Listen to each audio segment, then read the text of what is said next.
Con.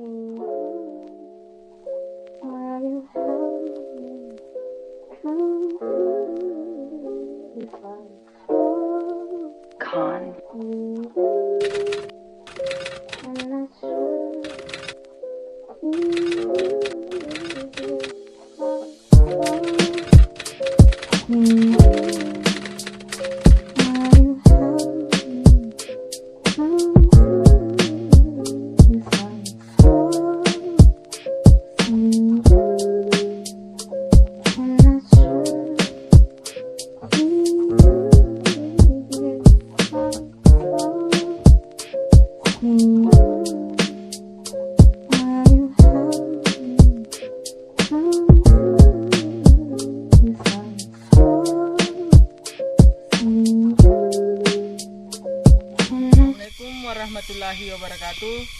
Perkenalkan, nama saya Rahmatullah, Stambuk 083 2018 0055. Saya kuliah di Universitas Muslim Indonesia, Fakultas Pertanian, Prodi Agribisnis. Saya kelompok 8 dari Praktek Lapang Kebijakan dan Perencanaan Pertanian. Sedikit saya jelaskan mengenai kampus saya. UMI adalah universitas swasta tertua dan terbesar dan terkemuka di kawasan Asia Timur. Kebesarannya tampak pada aspek keilmuan dan profesionalisme yang diwarnai dengan etika moral dan intelektual yang berlandaskan keislaman. UMI sudah terakreditasi institusi dari pemerintah. UMI dalam bahasa Arab disebut Jamiatul Muslimina Indonesia, yang bermakna gerakan yang menghimpun umat Islam, sedangkan dalam bahasa Inggris Muslim University of Indonesia.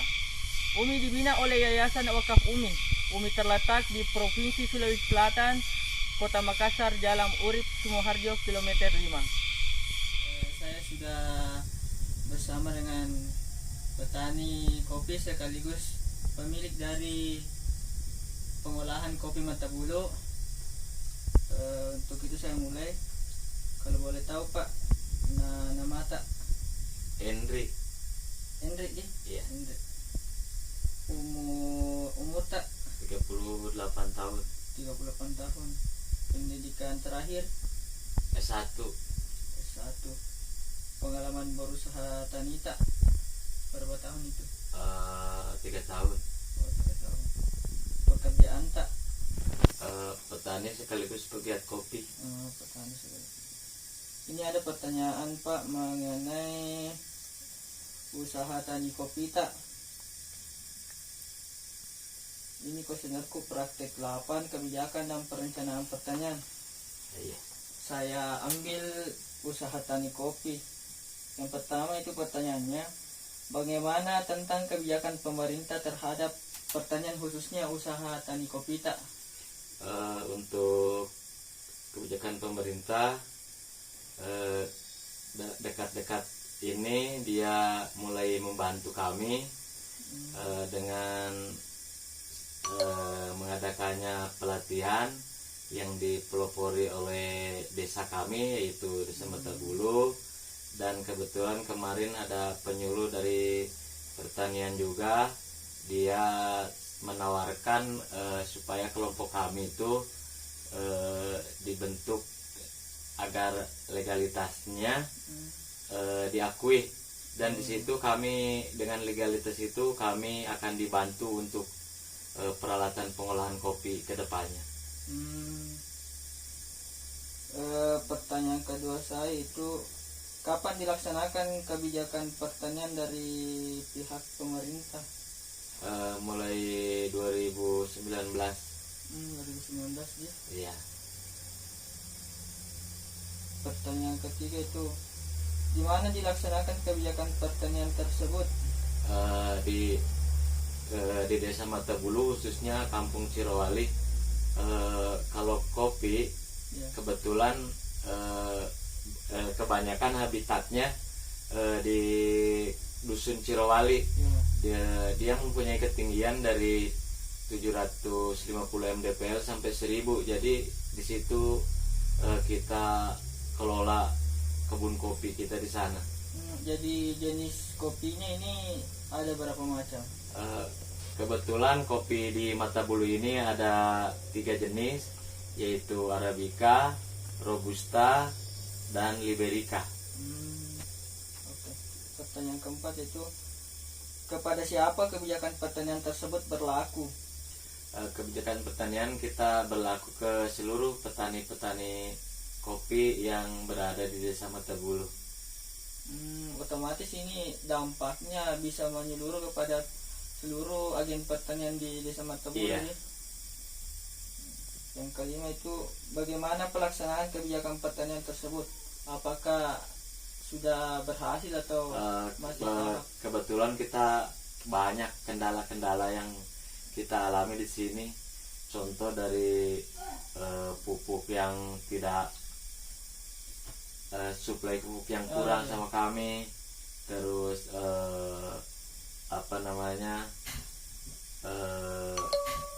apa itu kayak edukasi kepada petani itu kurang juga. Jadi kami masih banyak kendala, terutama di pupuk. Kendala pertama itu pupuk dia. Iya. Nomor pertanyaan terakhir itu, apa yang kemudian diharapkan dengan adanya kebijakan pertanian tersebut? Yang kami harapkan semoga dengan adanya kebijakan pertanian, petani kopi kami sukses, dan apa saja yang diperlukan sama petani kopi dimudahkan. Kayak contohnya kita susah sekali pupuk sama alat-alat yang lain. Contoh alat produksi kopi juga kita kekurangan. Terus dari edukasi dari pemerintah juga, dari penyuluh kami.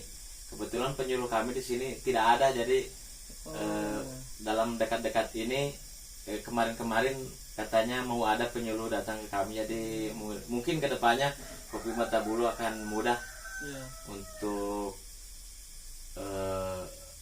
para petaninya, nanti mungkin banyak dikasih edukasi. Semoga dari pihak pemerintah dapat membantu dari segi alat maupun apa tadi, pupuk. Iya. Ya, mungkin itu ya sempat saya wawancarai dari Bapak. Saya bilang kurangnya mohon dimaafkan. Wabillahi taufiq wal hidayah. Wassalamualaikum warahmatullahi wabarakatuh. Waalaikumsalam. Pada kesempatan ini saya akan menjelaskan hasil wawancara saya kepada salah satu penyuluh pertanian di Kabupaten Sopeng, yaitu identitasnya Bapak Insinyur Baharudin, umur 56 tahun, pendidikan terakhir S1 Pertanian, jabatan untuk saat ini yaitu penyuluh pertanian Madya. Ada beberapa pertanyaan yang saya ajukan, ada 6. Yang pertama itu, bagaimana tentang kebijakan pertanian terhadap pemerintah Sopeng? Dari hasil wawancara saya dengan Bapak Insinyur Baharudin, beliau mengatakan bahwasanya pemerintah saat ini sangat mendukung dengan kebijakan pertanian. Kenapa kemudian? Seperti yang kita ketahui sekarang, Wakil Bupati Kabupaten Sopeng merupakan latar belakangnya dari pertanian. Dengan otomatis kebijakan-kebijakan mengenai pertanian akan pro kepada petani dan menguntungkan petani. Dan beliau sangat aktif dalam kegiatan-kegiatan pertanian, khususnya di Kabupaten Sopeng. Pertanyaan kedua itu, kapan dilaksanakan kebijakan pertanian tersebut? Kebijakan pertanian khususnya di Kabupaten Sopeng sudah sejak awal, sejak adanya pemerintahan di Kabupaten Sopeng. Kenapa kemudian? Karena seperti yang kita ketahui di Kabupaten Sopeng, sebagian besar penduduknya merupakan petani. Otomatis sumber daya alam dan sumber daya manusianya sangat mendukung. Yang ketiga itu, di mana dilaksanakan kebijakan pertanian? Biasanya dilaksanakan di desa-desa, kelurahan, serta kecamatan yang domisilinya petani. Yang keempat itu, kepada siapa dilaksanakan? Ada 2 orang, itu petani dan petugas. Yang kelima itu pertanyaannya, bagaimana pelaksanaan kebijakan pertanian? Untuk pelaksanaannya, para penyuluh memberikan penyuluhan bagaimana cara bertani yang lebih bagus. Dengan adanya modernisasi sekarang ini, otomatis masyarakat yang masih tradisional, perlu diajari bagaimana kemudian menggunakan metode-metode baru untuk bidang pertaniannya, serta para penyuluh memberikan bantuan untuk para petani. Yang keenam itu apa yang diharapkan dengan adanya kebijakan pertanian. Dari wawancara saya yang terakhir ini, beliau mengatakan bahwasanya dapat diteruskan dan ditingkatkan sehingga kualitas pertanian di tingkat nasional sudah semakin bagus serta petani akan lebih sejahtera. Itu tadi merupakan hasil wawancara saya dengan Bapak Insinyur Baharudin. Makasih atas waktunya.